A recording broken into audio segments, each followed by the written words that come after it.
Well, hi, everybody. I'm Bill Whittle, and this is The Firewall.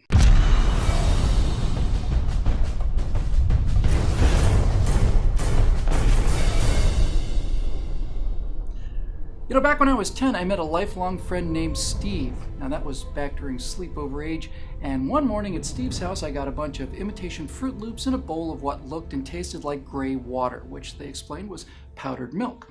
Their parents had sat the kids down and given them a choice: crappy food in a decent house or decent food in a crappy house. They didn't have the money for both. Now, Steve's dad was a geology professor, and one day he and his partner came up with a carbon-14 dating procedure that was quicker, cheaper, and more accurate, all three. So they took it to the university and offered to partner with them as a business. And they failed.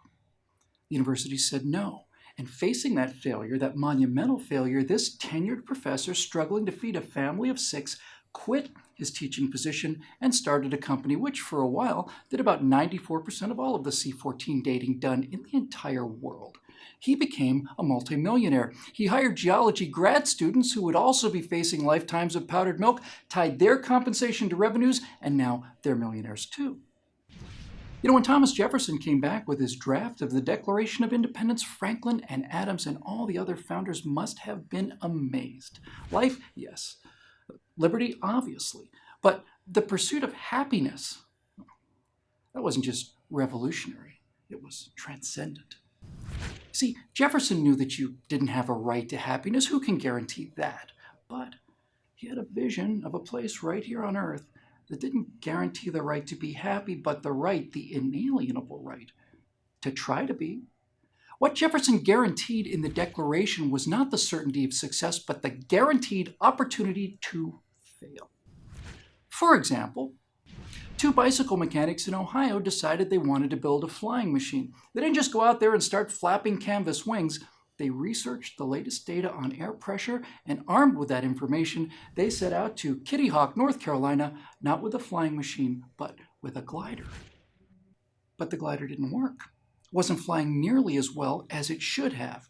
They checked their numbers against the best data of the day again and again and again until finally these 2 practical men decided that the only answer was that the data must be wrong. They failed. They went back to Ohio dejected. They didn't quit, but they didn't just come back with a bigger glider either. No, methodically and carefully and frugally and anonymously, they built something the world had never seen before: the first wind tunnel.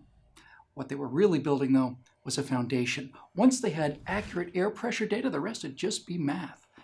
And on December 17, 1903, at Kill Devil Hill, mathematics became mythology. And because they were individuals using their own money, they were allowed to fail. They made failure their friend. They learned from their failures. Meanwhile, the simultaneous government-sponsored Langley Aerodrome project, a massive undertaking with an incredible for-the-time budget of $50,000, well, that was too big to fail, and so it just kept going splash into the Potomac River. Now, sometime later, 2 guys, both of them named Steve, had an idea for a computer that everyone could use. IBM turned them down flat, and their dream was shattered. Thank God. Because if they'd succeeded, we'd have never heard of them. And I wouldn't have one of these, and neither would you. Now, the problem is it's getting harder to fail in America. The founders of Apple, Amazon, Google, all of them say they could never get started in America today due to regulations gumming up our God-given right to fail.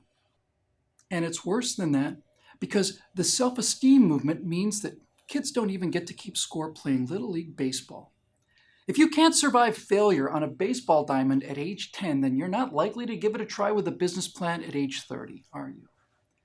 Now, as for me, I have a long history of failure. Back in 1979, my friend, the geology professor, put up $6,000 into my company so that we could make 3 movies. One of them was a Student Academy Award regional finalist.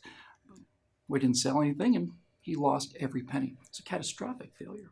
And then, several years later, he backed me again, and he lost every single penny again. And then, years after that, he did it again.